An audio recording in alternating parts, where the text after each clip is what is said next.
it is totally dependent on that mix. Okay. Anything else?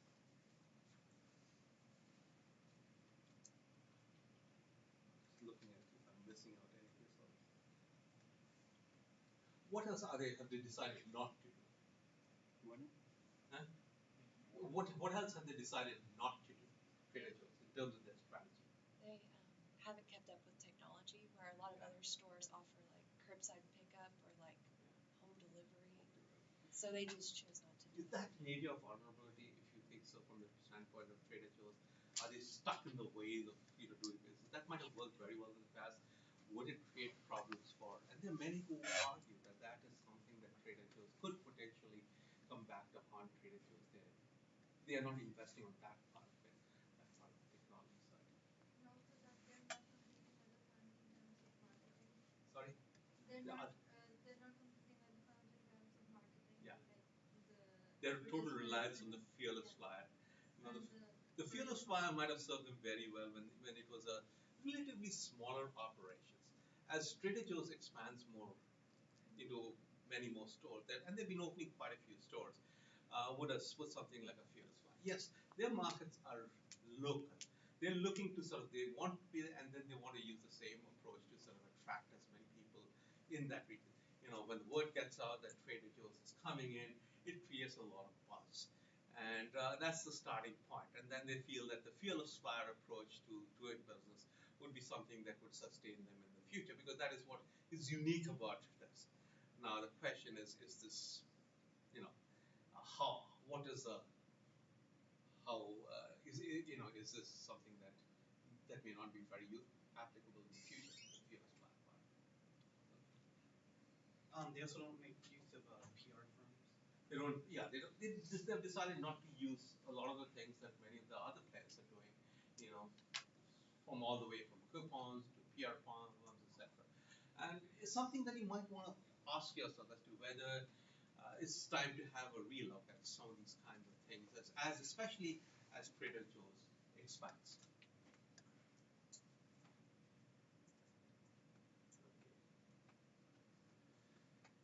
How sustainable is Trader Joe's competitive advantage? They seem to have created a competitive advantage, at least with the case they have created a competitive advantage. How sustainable is it? They've created a competitive advantage using a focused, low-cost differentiation strategy. Imitation. How sustainable is Trader Joe's strategy, given the fact that success they've had is bound to attract imitators or quasi-imitators? Is Trader Joe's susceptible to that? Could somebody come up with Trader Joe's equivalent? It's going to be tough, but it could be done. It could be done. Takes time. Yeah, it could be done. Or even if you don't sort of match Trader Joe's on every dimension, you could come fairly close to being a quasi Trader Joe's, and that in turn could certainly jeopardize. What prevents this thing from happening? What imitation is not easy. It's not easy simply because it's based on sort of some very quirky things, including their culture, and that makes imitation harder. But it doesn't mean that it cannot be done. It can be to some extent, and to the extent that the gap is closed between Trader Joe's and that is sort of obviously likely to have an impact. Do you think that the Walmart neighborhood stores is likely to have an impact on Trader Joe's, the likes of Walmart Express and Walmart Trader Joe's? Yeah, it might drive away some competition. It does bring in some competition. Walmart can probably beat Trader Joe's on the price side of the equation, and they provide some things that some people might want, branded products. They're providing, organic food, etc. That might appeal to. So it might take away a little bit of the market. Something that Trader Joe's has to be cognizant about, not only its core competitor there, which is Whole Foods, but also potential competitors that are looking to move into that space simply because that space is a lot more attractive. Okay.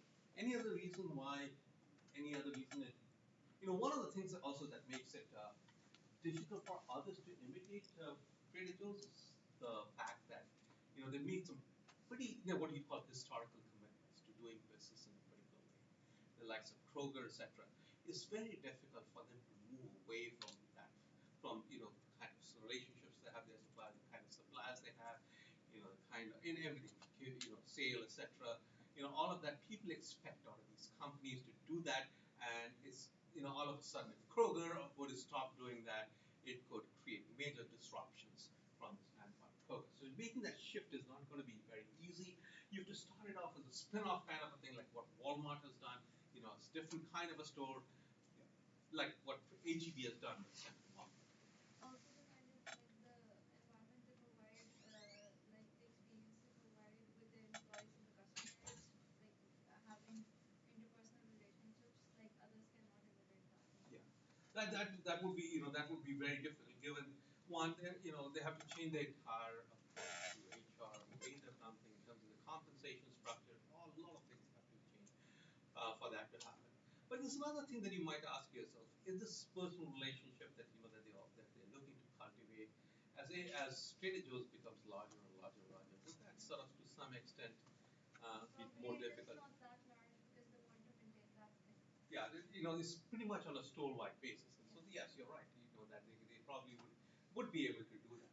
And they're banking on their employees to a large extent to keep the customers coming back. Um, we talk about if you look at the threats to sustainability of competitive advantage, that imitation, and we'll discuss that later on. Substitution, substitutes available. Hold up is where some of the benefits are appropriated by others, like for example, their suppliers are able to appropriate more of the benefits, or the employers are able to appropriate much of the benefits, and that is less likely to happen in the case of these things. And the fourth factor is when a firm becomes very successful, organizational slack creeps. In other words, they become less efficient. Is that likely to happen with Trader Joe's? Their efficiency levels drop significantly as they're successful. Possible. It might happen, but it's unlikely. Look at who their parent company is. It's Aldi.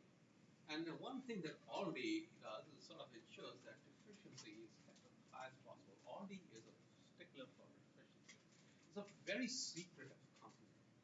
Is that a problem? The fact that it is such a secretive, even Trader Joe's, because it's an Aldi company, it's very secretive about everything, from suppliers to everything. They're very secretive about everything.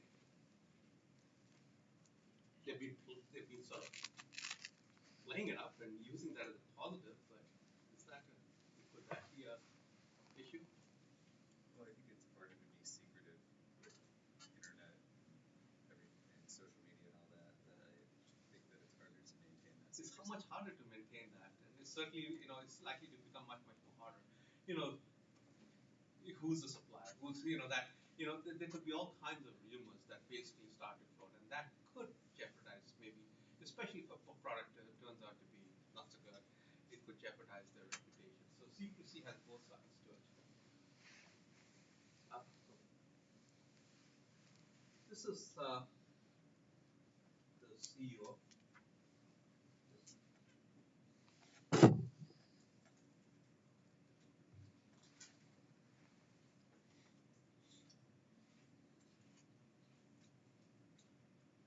And let me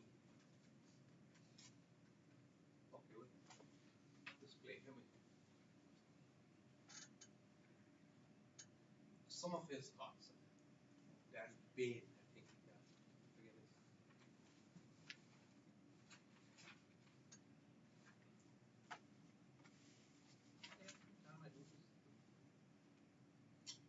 Working across any kind of sector. I am Jerry Campbell. I'm president of Claremont Lincoln University. And tonight, Thrilled to be able to have them with us. My name is Dan Bain. I'm with Trader Joe's. I'm the chairman and chief executive officer of Trader Joe's. as I look at the faces in the audience tonight, I know that they have made a choice to become better ethical leaders. Let us know who you are and where you're from. My name is Lydia Howard. Claremont really teaches us how to. And a few stories around ethics and a few stories around how Trader Joe's weaves ethical behavior into what we do. This program is designed That's to another help thing that you they understand love your to own do. sense of ethical values and to influence them. Their own. Our first gathering guest. Question number 1. Dan, what is it that you do and why does it matter? Let me tell you a couple of stories to Please. answer that question.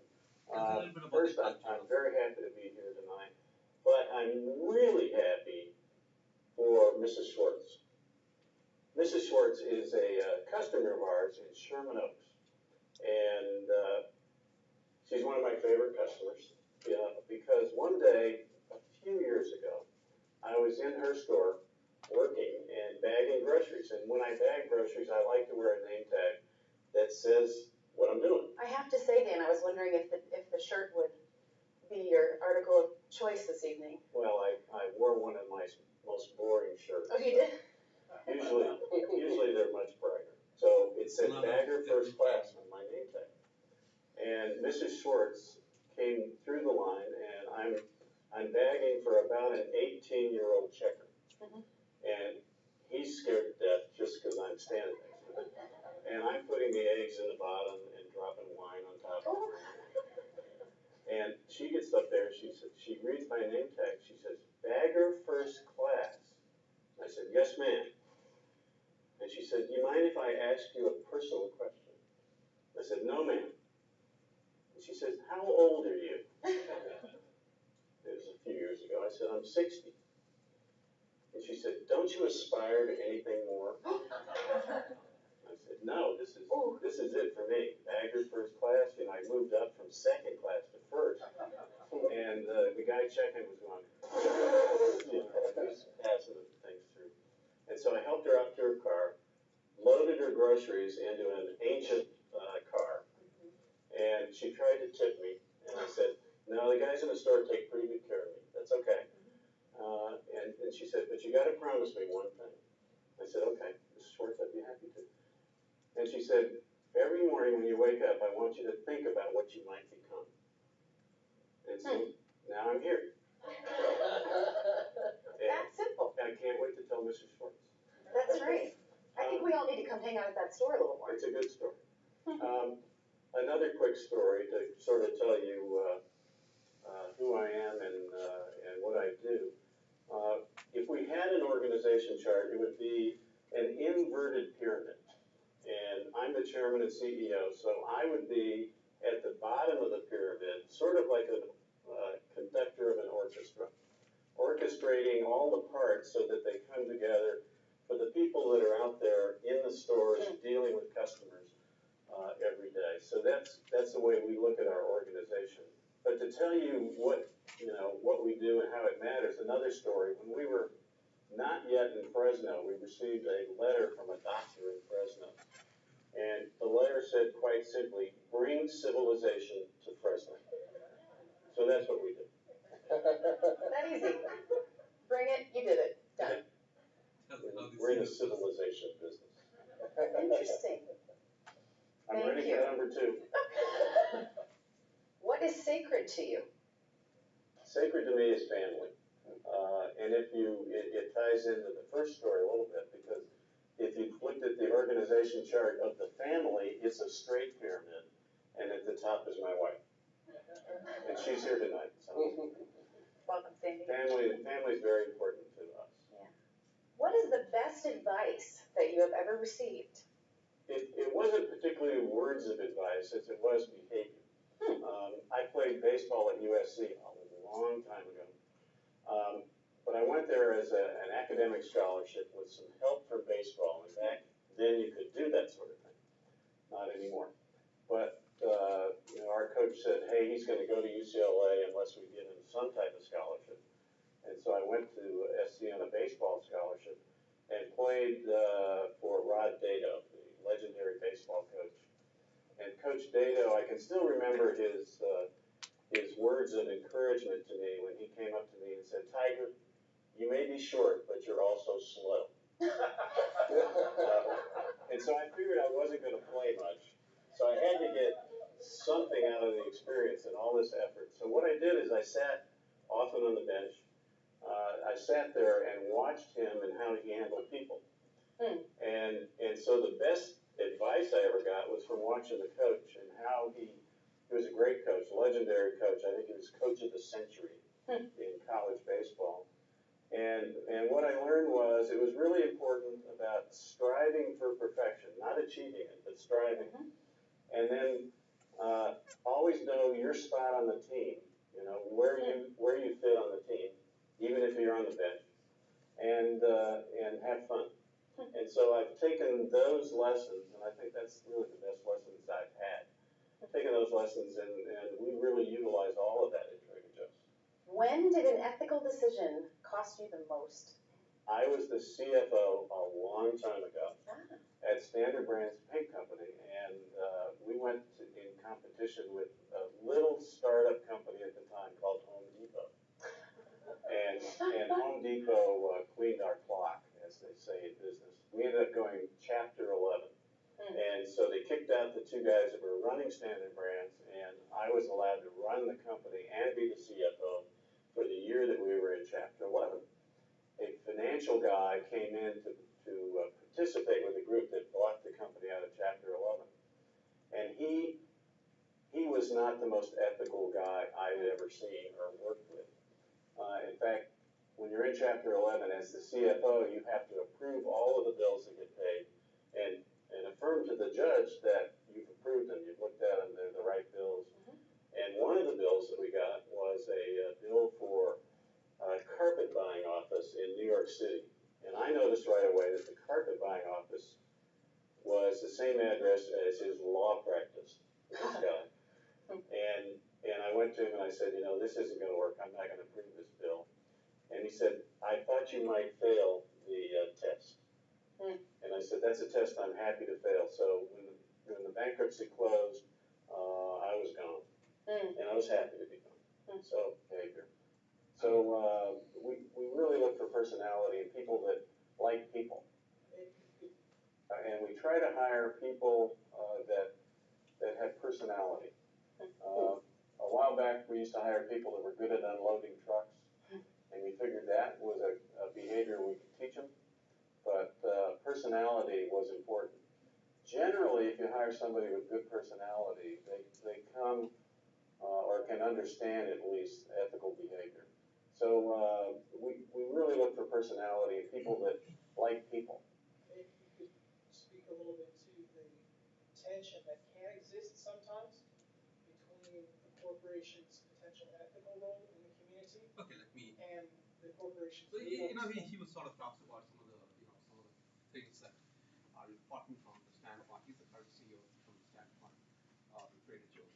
But let's move on quickly because I was also looking at my watch and maybe we could have a short break and then I'll leave. You all know about this. Amazon is adding something unexpected to its own shopping cart. More than 400 locations of the Whole Foods grocery chain. With Amazon looking to transform the way we shop for just about everything, what is the e-commerce giant planning, and could the acquisition change our own future as consumers? Here to discuss it all, CBS's contributor and Wired's editor-in-chief, Nicholas Thompson. And good morning. Morning, Anthony. What's Amazon's strategy? So Amazon is doing a bunch of things. Number one, they're getting into groceries. It's an area where they're lagging, where they haven't completely succeeded, where they're losing out to Walmart. They would like to get in this business. They think there's lots of money there. Secondly, they're buying a bunch of distribution centers in affluent urban areas where they can do all kinds of things in the future. And three, they're gradually going to shift the way we buy things to us ordering things on our phone, and then we come and pick them up. I think that is their vision for how we do groceries at Whole Foods, and ultimately for how we do lots of other things too. Amazon has sort of toyed around with brick and mortar, but this is a major acquisition of over 460 stores, I think. I know they kind of kick around, they build this, they put robots there, they do this, and then suddenly, okay, we're going to buy Whole Foods today, $12 billion. So practically speaking, do you think the inventory of the stores changes?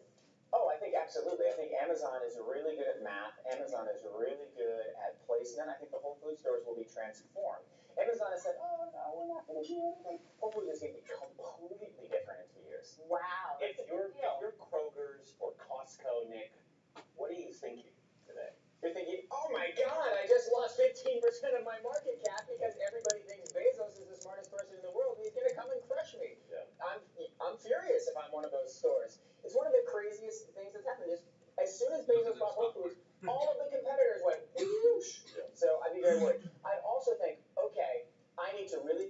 future shopping, I need to really get going. I don't know whether it's going to be removing cashiers, saving time there. I don't know whether it's going to be allowing the customers to pick up the groceries themselves. I don't know whether it's going to be different stacking procedures, but I start trying to move it in the future much more quickly. Well, also, we talked about the demise of brick and mortar. This is a sort of redoubling of the importance of brick and mortar in certain sectors of the American economy. Yeah, there's no question that brick and mortar really matters. And food is really important, right? Because you can't order it from a warehouse. It's kind of hard to drop off at your doorstep because the chipmunks come and eat your food if they leave it. So, grocery stores are really important, and they're quite different from shipping electronics. Bezos basically wants to own the whole economy, right? You think he will? I kind of think he will. I kind of think that in like 10 years, Jeff Bezos owns every single thing there is. That's not entirely true, right. But sort of? It's kind of sort of true. Well, to that end, space exploration, a newspaper he's bought, now grocery chain. What's next in this progression? Okay, so what are the implications of this? I mean, the other thing that they've done is, what Amazon has done is on August the 28th, they decided to cut prices on quite a few items at Whole Foods, pretty significantly. One of the problems at Whole Foods is very, very high prices, and they were losing market share as a result of that. And now Amazon steps in and says, look, we can't have that continue. We're going to slash prices on quite a few items out there. Not everything, but quite a few items out there. What are the implications for a company like Trader Joe's and maybe even some of the others? They'll lose market share. They lose market share? I mean, there is a likelihood that, who are likely to be the most affected by this move by Amazon? Which companies are you looking at? Walmart. Walmart? I mean, their goal is to sort of go after Walmart. I mean, Amazon and Walmart are duking it out on every dimension there. And so certainly the goal was to sort of spread the, reduce the likelihood of Walmart getting a very strong position in the grocery side. Yeah. But initially, who felt like the path most? Who lost? No, I wouldn't say lost, but we saw traffic moving from Local grocers. Sorry? Local grocers. Local grocers and let me see if I have. Where did I keep? Move it away. Okay. It's called the defection rate. I thought I had the diagram up here. I don't see it, but the defection rate was highest at Trader Joe's and Sprouts.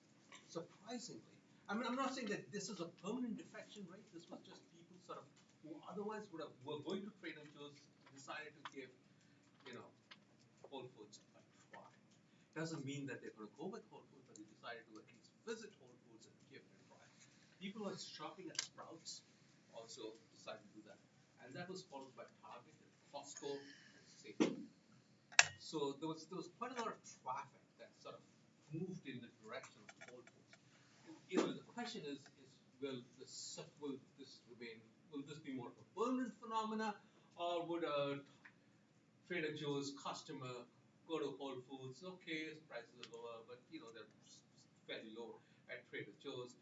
I like the experience of Trader Joe's and come back and decide to sort of. What are your thoughts? How should Trader Joe's respond to this move by Amazon? It's completely, as many pundits put it, is going to completely shake up the. It's best to not respond yet. Honestly, yeah, I would say wait and see. What can you do? Keep the prices low. Keep the prices low. I mean, and be a little bit more flexible in the more technology advances that. Yeah, I mean now you're being pitted against a company that basically uses technology to the fullest.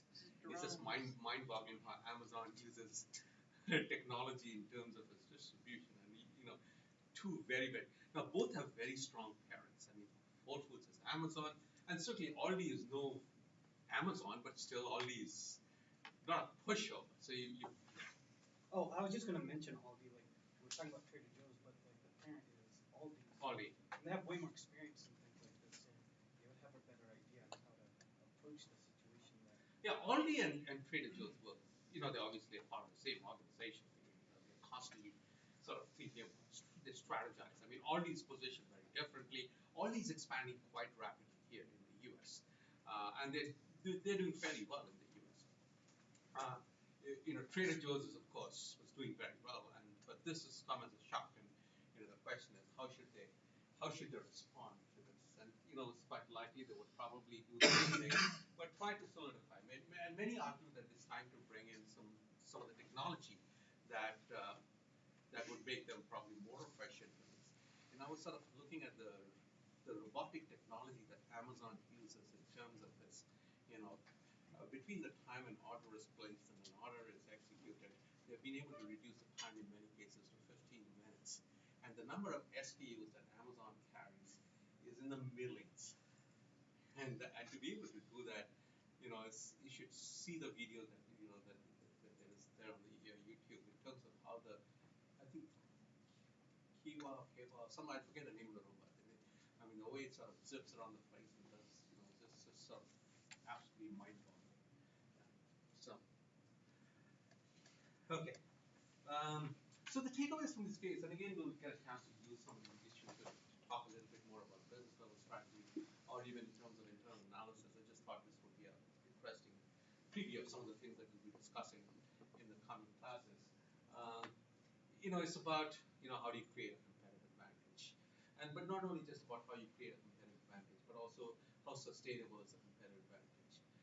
What we saw Trader Joe's doing is providing something that is somewhat very unique that helped them create a competitive advantage. It was built on competencies that were valuable from the standpoint of their customers. It was rare in the industry. There was not something others were doing it.